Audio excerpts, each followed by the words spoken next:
Grown man business. Yeah, we got another episode of Red Ghost Sports Talk. I'm your host, Red Ghost.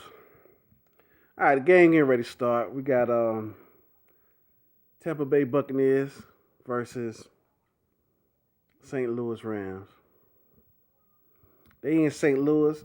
I believe this is the last game of the season, last home game for St. Louis Rams, and it's kind of crazy because this is a monumental night. Uh, it's a possibility that the Rams might go back to LA.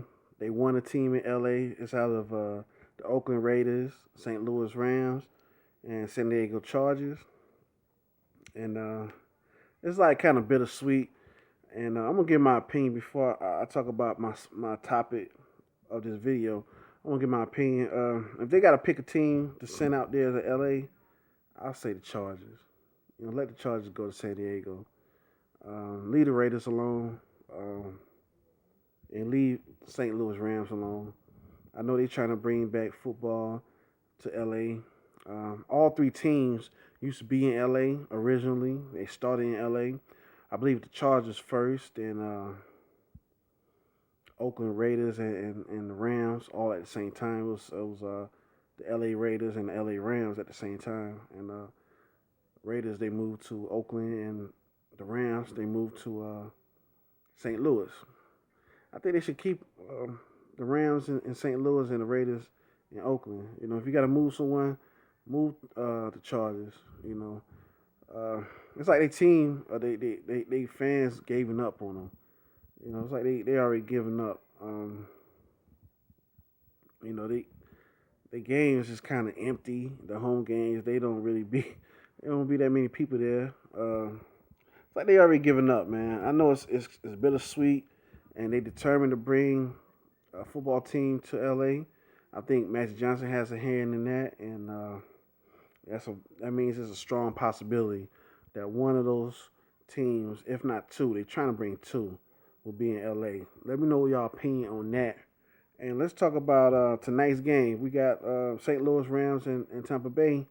Like I said, I like St. Louis in this one, but I want to talk about Jameis Winston.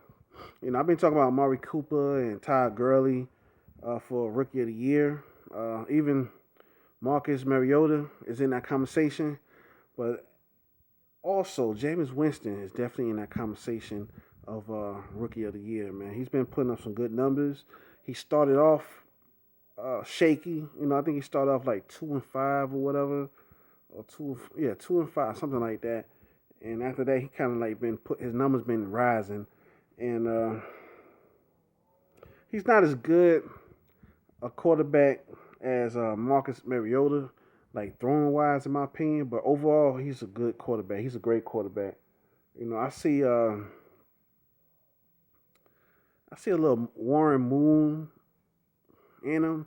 A little Warren Moon, a little Donovan McNabb, even a little Russell Wilson in him. Because he's a mobile quarterback and he's a big guy, so he's hard to tackle.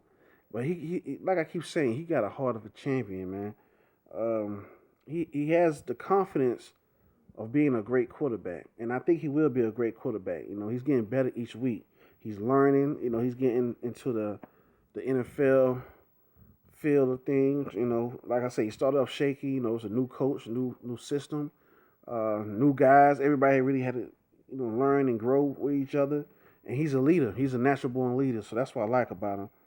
Um, uh, I think he'll bring back those victory days back to Tampa Bay. When Tampa Bay was a decent team with a great defense. Uh, it was a pretty good team overall. Good offense. They had a running game that was just insane, real solid.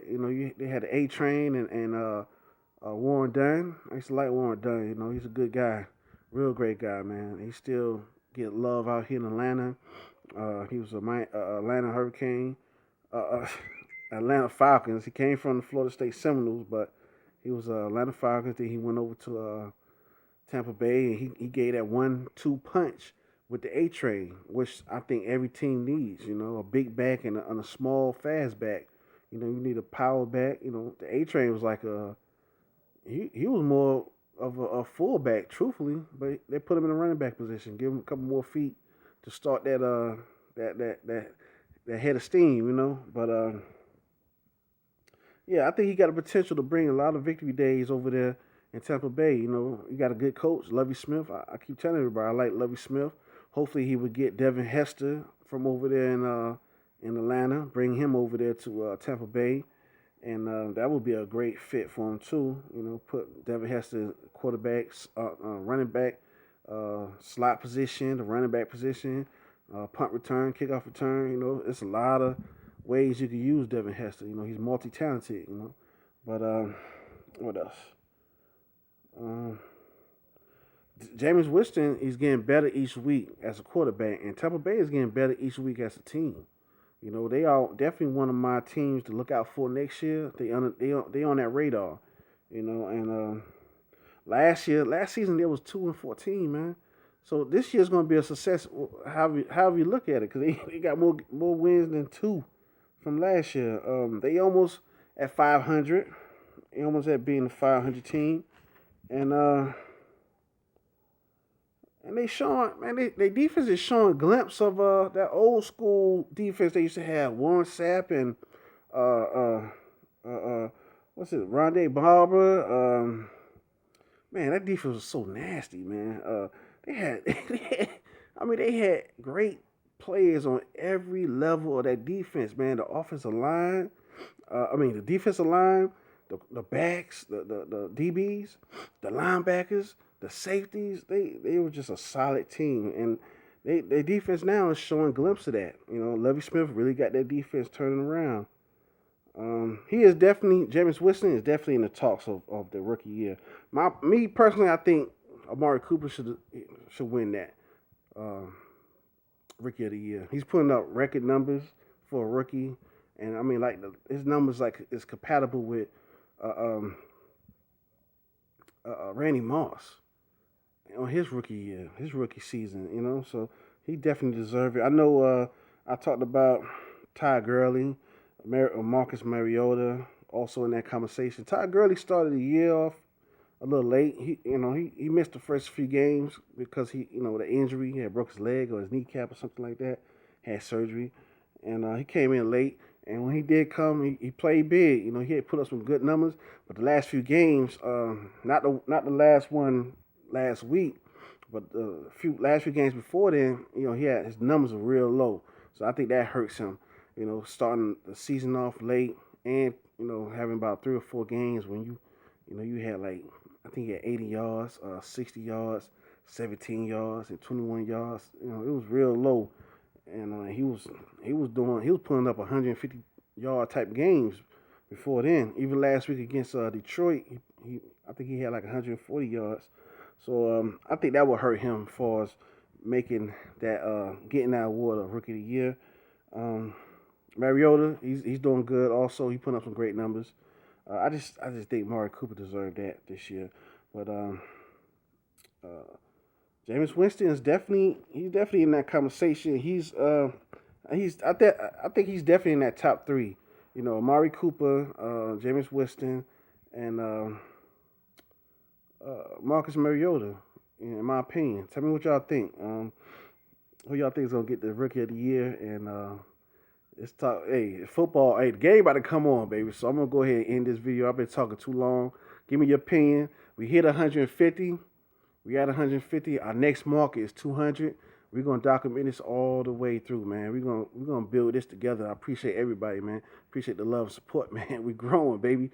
My fellow YouTubers, I love the support and encouragement and all the advice y'all giving me and regular viewers who just love football, man. I thank y'all too, man. We doing this together, baby. It's grown man business community, and for the women, grown woman business, baby. Hey, I want y'all to say that in the comment section. Let y'all presence be known, baby. Grown man business.